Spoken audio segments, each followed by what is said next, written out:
Olá! O programa Saúde e Consciência dessa semana aborda dois assuntos de importância para a comunidade: leishmaniose e a doença do caramujo. Para falar sobre esses assuntos, os nossos convidados de hoje são a Letéia Patrícia Busch, que é coordenadora da Vigilância Epidemiológica, 12ª Regional de Saúde, e Fábio Marzon, que é o coordenador da Vigilância Ambiental do município de Umuarama. Letéia, a leishmaniose é uma doença considerada controlada na região ou existem muitos casos? Como que acontece essa situação? Na verdade, ela vinha controlada, né? Desde 2003 a gente não tinha surto da doença. E agora em 2012 a gente teve de novo um surto de leishmaniose. É sempre mais perto de mata, perto de locais onde tem rios, aqui em Umuarama sempre acomete a população mais para o lado do Dom Bosco, do Patrimônio Umuarama, o Sol Nascente, que é circundado de mata. Como que acontece da pessoa contrair essa doença? Quem transmite? O que a pessoa sente? A leishmaniose é transmitida por um vetor chamado flebótomo, né? A maioria das pessoas conhece ele como mosquito palha. Ele é muito pequenininho, dá 2 milímetros, no máximo 2 centímetros, 2 milímetros de diâmetro. Ele geralmente pica um dos roedores ou gato, cachorro que já está contaminado com a doença e depois transmite para o homem também pela picada do inseto. O mosquito palha é diferente do mosquito da dengue. As pessoas às vezes confundem, Ele mosquito? é bem diferente. Não, ele é bem diferente. O mosquito palha, que é o flebótomo, ele é mais avermelhado, ele tem as patas brancas, as asas brancas, é bem diferente do Aedes aegypti, e muito menor do que o mosquito Aedes. Tanto é que aquela tela que a gente se protege do Aedes, nós não conseguimos nos proteger do flebótomo. Então não adianta colocar a telinha. Tem que ser muito minúsculo os buraquinhos da tela, senão ele também consegue passar. E o da dengue, ele é pretinho e branco, né? Isso, é aquele rajadinho de preto e branco. E que medidas que a gente pode ter para prevenir o mosquito que transmite a leishmaniose? Então, assim, na verdade, lixo, entulho, galhadas de árvore, é os lugares onde eles gostam de ficar. Diferente do Aedes, que gosta lá da água parada, e fica lá também escondido dentro de casa, ele fica em lixo. O criadouro dele é mais no lixo. Então a gente tem que evitar que tenha lixo no quintal, qualquer tipo de lixo. A gente tem que evitar as galhadas de árvore que a gente tem costume de deixar no fundo do quintal, principalmente em locais próximos à mata, porque o habitat dele é na mata. Ele vem mais lá do rio, ele fica mais perto à margem do rio, e depois ele vem para dentro do quintal, mais quando tem galhada ou lixo. E ele tem uma rotina de comportamento, esse mosquito?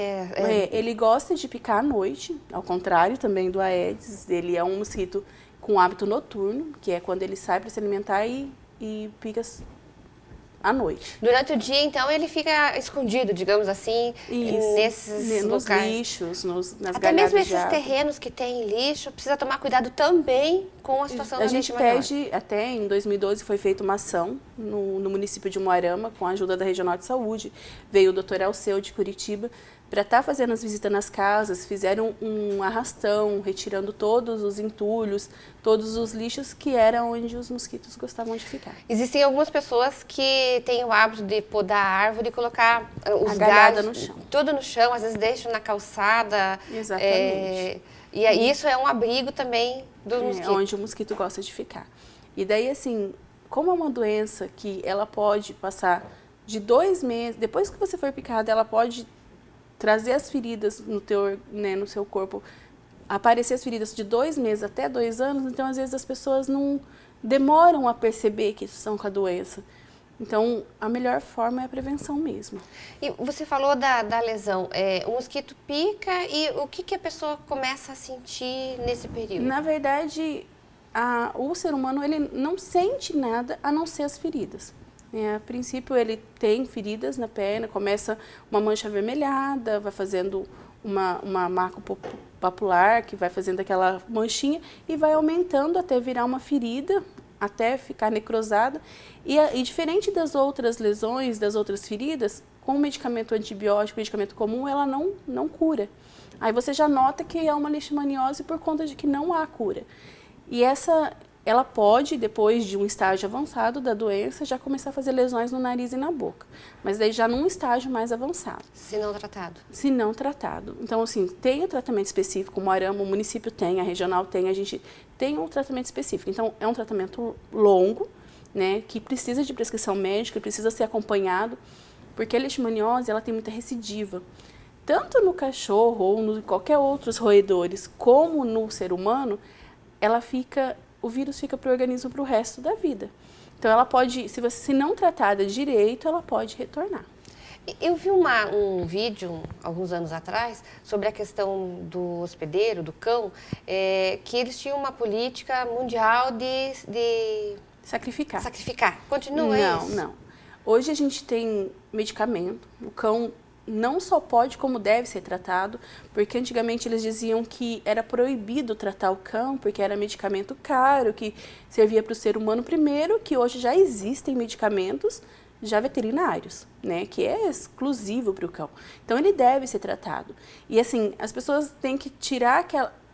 o cão transmite, mas não é só o cão que transmite. Outros roedores também, raposa, ou qualquer um outro roedor, até o gato também transmite leishmaniose. Então, ficou muito mistificado do cão, então vamos abater. Tanto é que sacrificavam-se todos os cães e a leishmaniose continuava. Ai, que absurdo. Então, foi por isso que eles mudaram a política. Então, não é sacrificar. É simplesmente tratar aquele cão assim como trata o ser humano. Ele vai ficar com a doença? Vai, assim como o ser humano também vai ficar. Só que não é uma doença transmissível, né, do ser humano, né, que você, pelo contágio, vai pegar na pessoa ou na ferida e vai contaminar. Não é simplesmente pela picada do mosquito. O ser humano para outro ser humano não transmite? Não. De pegar na ferida, nada disso. Ele só transmite com a picada do inseto mesmo. Então, mesmo... se a gente eliminar o inseto, não vai ter...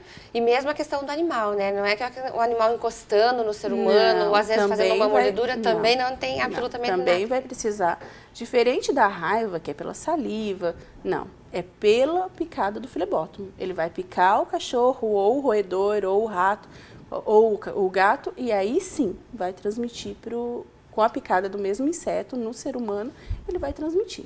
Para o tratamento humano, o Ministério da Saúde disponibiliza todo o acompanhamento, todo o medicamento? E daí mais para tratamento de animal ainda são particular ainda nas veterinárias, mas existe. Agora eles desenvolveram uma coleira, que essa coleira também, ela repele, funciona como repelente para que o cachorro não seja picado pelo flebótomo. Né? Então, existe essa coleira também nas casas veterinárias. Já está disponível? Sim, já existe.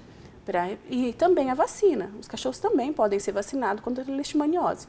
De 90% a 95%, o cachorro é bem provável que o cachorro não pegue leishmaniose. Para o ser humano não tem? Não, para o ser humano não. Então, só para ficar bem claro, vamos aí fazer algumas caracterizações em relação à contaminação. O mosquito palha, né, vulgarmente chamado de mosquito palha, é um mosquito pequenininho, menor ainda do que o mosquito da dengue, tem um comportamento diferente do mosquito da dengue, o comportamento dele é noturno, né, enquanto o da dengue é diurno.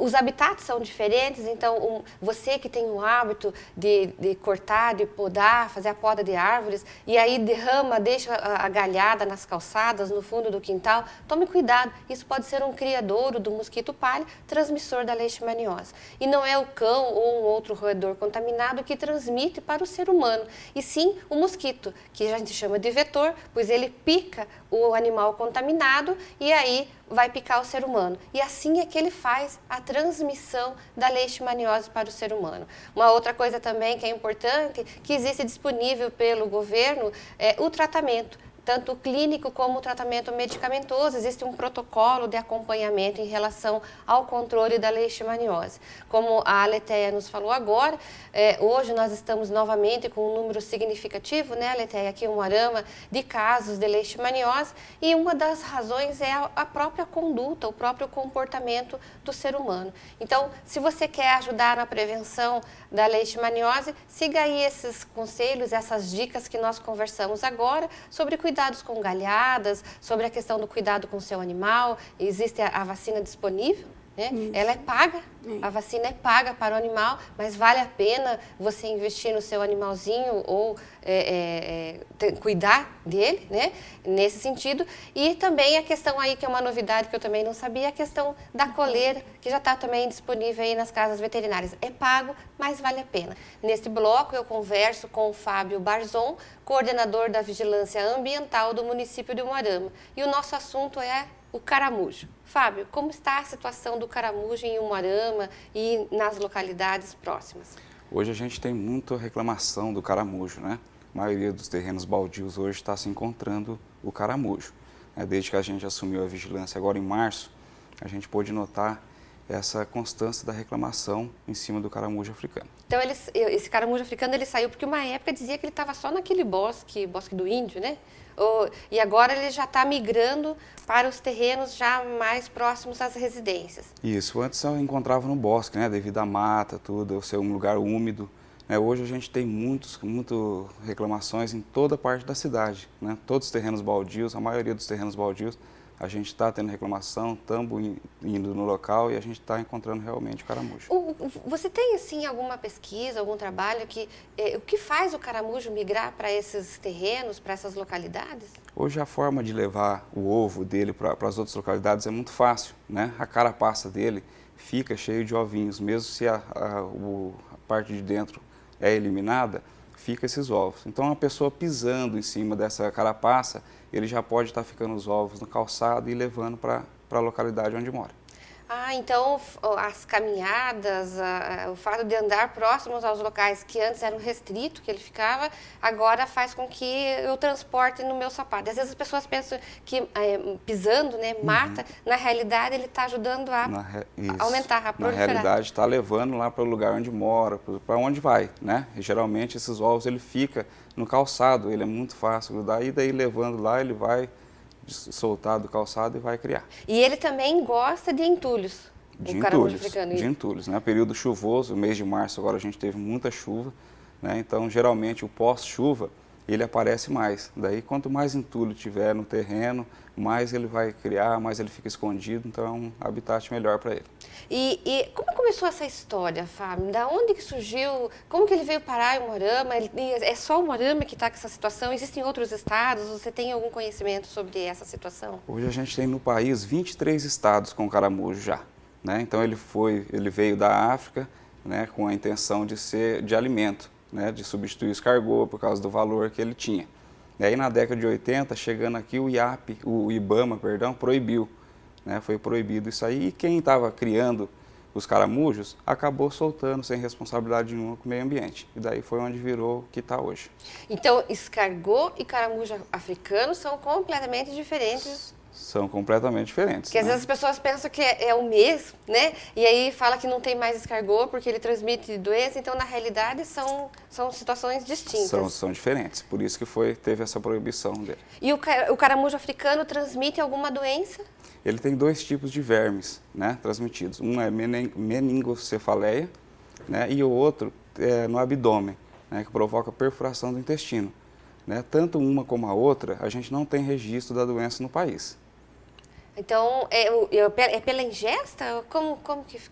Pela ingestão, né, pessoal, e também por contato da mucosa do caramujo com plantas, né, com verdura, com legumes, e daí é mal cozido na hora de alimentação e daí provoca a transmissão. E o que mata o caramujo? O caramujo é o seguinte, a gente está, devido a esse tanto de problema que a gente vem enfrentando, a gente junto com a Secretaria do Meio Ambiente, né, a gente sentou para conversar, para ver uma forma de resolver isso aí. Então a gente está buscando dentro da lei, junto com o meio ambiente, uma isca, né, que essa isca vai ser jogada num terreno baldio e essa isca vai eliminar o caramujo. Né, mas daí a gente está aguardando ainda um estudo dessa isca para ver se não tem, né, se não vai prejudicar outra situação, e dentro da lei a gente vai entrar com essa isca para eliminar o caramujo. E daí essa vai ser uma proposta nacional? Isso é uma coisa que a gente está vendo dentro do nosso município. Né? Isso aí está sendo a Vigilância Ambiental, a Secretaria de Saúde, junto com a Secretaria do Meio Ambiente.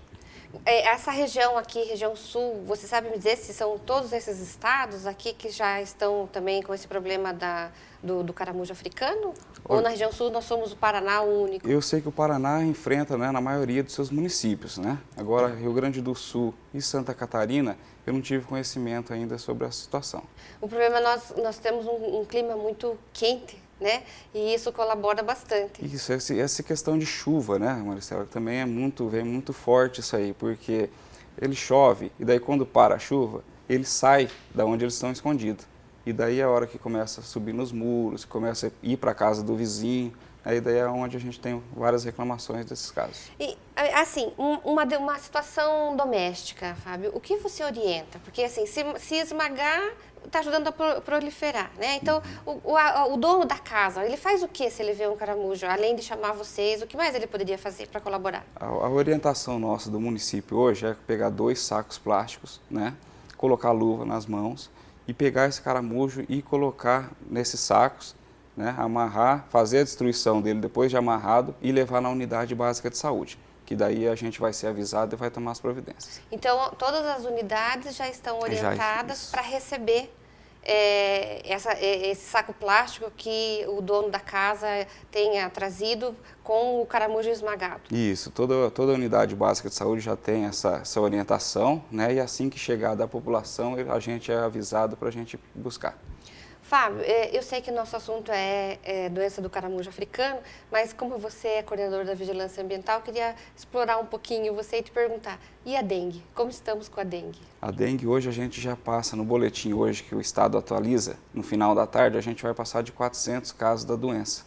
Né? A gente está continuando com essa questão da notificação, a gente está tendo notificação ainda, né? Agora chegou o fumacê, isso vai dar uma ajuda para a gente.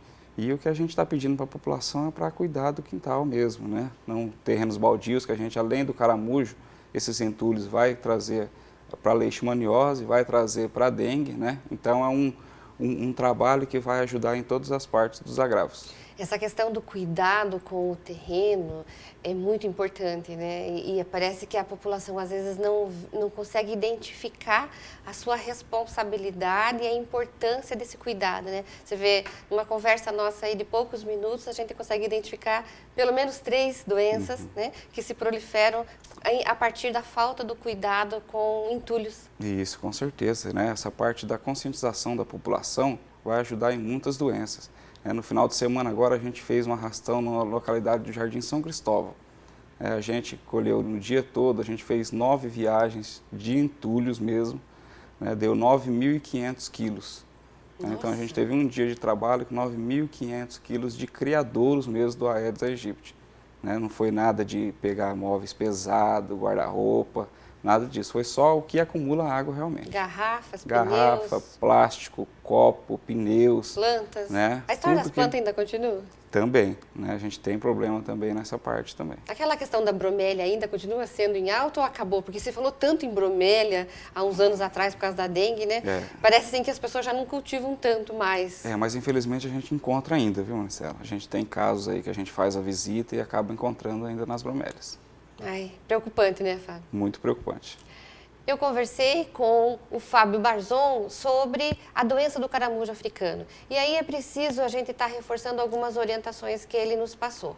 Em relação à coleta, então fica muito claro, não esmague o caramujo, não pise achando que você está ajudando o meio ambiente, colaborando com os gestores na relação da diminuição do caramujo. E sim, você está aumentando, está ajudando a proliferar. Então, se você puder, né, aparado com luvas, que ele falou, isso deixou bem claro, coloque luvas, e aí colete esses caramujos, coloque no saco plástico, amarre o saco plástico, aí sim você pode esmagá-los e entregar na unidade básica de saúde do seu bairro, que a unidade então estará encaminhando para a vigilância ambiental. Um outro cuidado que você pode ter é cuidando do seu terreno, cuidando tanto do terreno do vizinho como do seu. Sobre essas questões a gente viu O mosquito da dengue, o mosquito da leishmaniose, o caramujo africano, eles se abrigam em entulhos úmidos. Uns têm comportamento diurno, outro noturno, outro após a chuva, mas todos eles transmitem uma doença